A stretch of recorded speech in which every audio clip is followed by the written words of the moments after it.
সুপ্রিয় শিক্ষার্থীবৃন্দ, আশা করি সবাই ভালো আছো। আজকে আমরা সপ্তম শ্রেণীর বিজ্ঞান বইয়ের প্রথম অধ্যায় নিম্ন শ্রেণীর জীব এই অধ্যায়টি নিয়ে আলোচনা করব।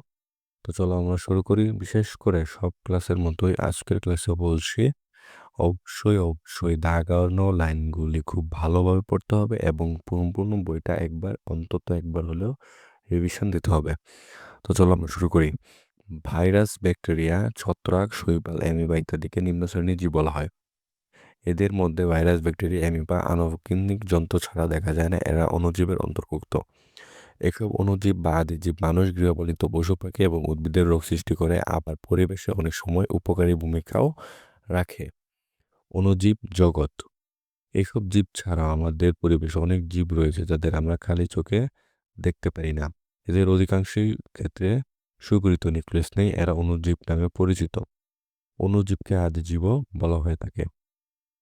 মার্গুলিস এবং হুইটেকার জীবজগতের পঞ্চরাজ্য প্রস্তাবনায় অণুজীব সমূহকে মনেরা প্রোটিস্টা ভাঞ্জাই রাজ্যে দেখতে পেয়েছে। অণুজীব জগৎ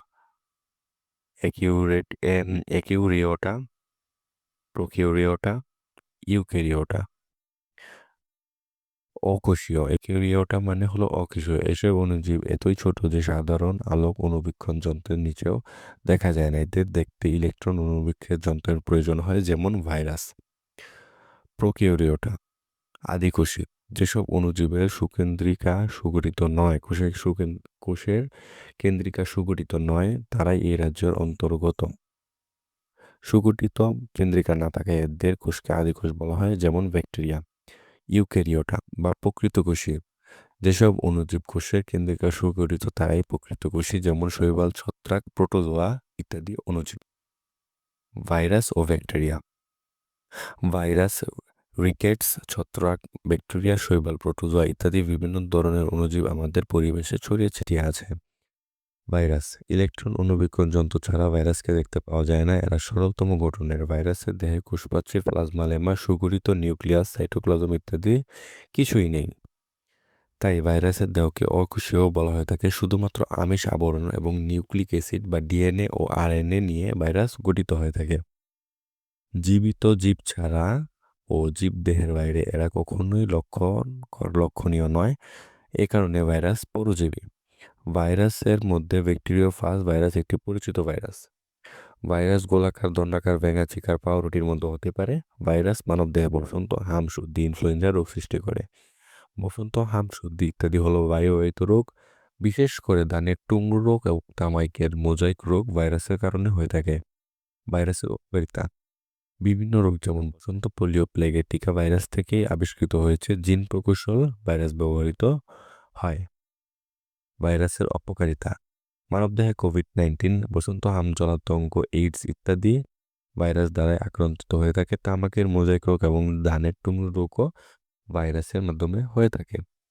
এখন হলো ব্যাকটেরিয়া। ব্যাকটেরিয়া কিছু কথা আমরা পূর্ব শ্রেণীতে জেনে এসেছি, এবার একটু বিস্তারিত জানবো। ব্যাকটেরিয়া হলো আদি নিউক্লিয়াস যুক্ত সবুজ অসবুজ এককোষী আনুবংশিক জীব। বিজ্ঞানী অ্যান্টনি ভন লিওয়েন সর্বপ্রথম ব্যাকটেরিয়া দেখতে পান। ব্যাকটেরিয়া কোষ গোলাকার, দণ্ডাকার, কমা আকার, পেঁচানো আকার ইত্যাদি হতে পারে। কক্কাস। ব্যাকটেরিয়া কোষের আকৃতি হলো গোলাকার।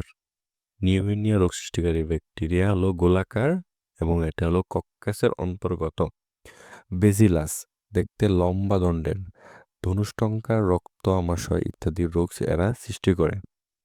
কমা আকৃতির, ভিব্রিও কলেরা, কতে কমা। স্পাইরিয়াম এটা হলো পেঁচানো আকৃতির। স্পাইরাল মানে কি, আমরা স্পাইরাল মানে জানি হলো পেঁচানো, এই থেকে পেঁচানো। ব্যাকটেরিয়ার উপকারিতা। মৃত জীবদেহ এবং আবর্জনা পচাতে সাহায্য করে। একমাত্র ব্যাকটেরিয়া প্রকৃতি থেকে সরাসরি নাইট্রোজেন সংবহন করে। পাট থেকে আঁশ ছাড়াতে ব্যাকটেরিয়া সাহায্য করে। দই তৈরি করতে ব্যাকটেরিয়ার সাহায্য নিতে হয়। বিভিন্ন জীবন রক্ষাকারী অ্যান্টিবায়োটিক ব্যাকটেরিয়া থেকে তৈরি হয়। ব্যাকটেরিয়া জিন প্রকৌশলের মূল ভিত্তি। জিনগত পরিবর্তনের কাজে ব্যাকটেরিয়াকে ব্যবহার করা হয়। ব্যাকটেরিয়ার অপকারিতা। ব্যাকটেরিয়া মানবদেহে যক্ষ্মা, কলেরা, টাইফয়েড, আমাশয় প্রভৃতি রোগ সৃষ্টি করে থাকে এবং এরা খাদ্যদ্রব্য, ফলমূলের পচন ঘটায়। উদ্ভিদে বিভিন্ন ধরনের রোগ, ধানের লিফ ব্লাইট এবং টমেটোর ক্যান্সার ইত্যাদি ঘটায়।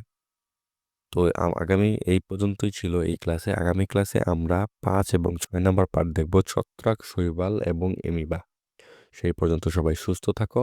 ধন্যবাদ সবাইকে।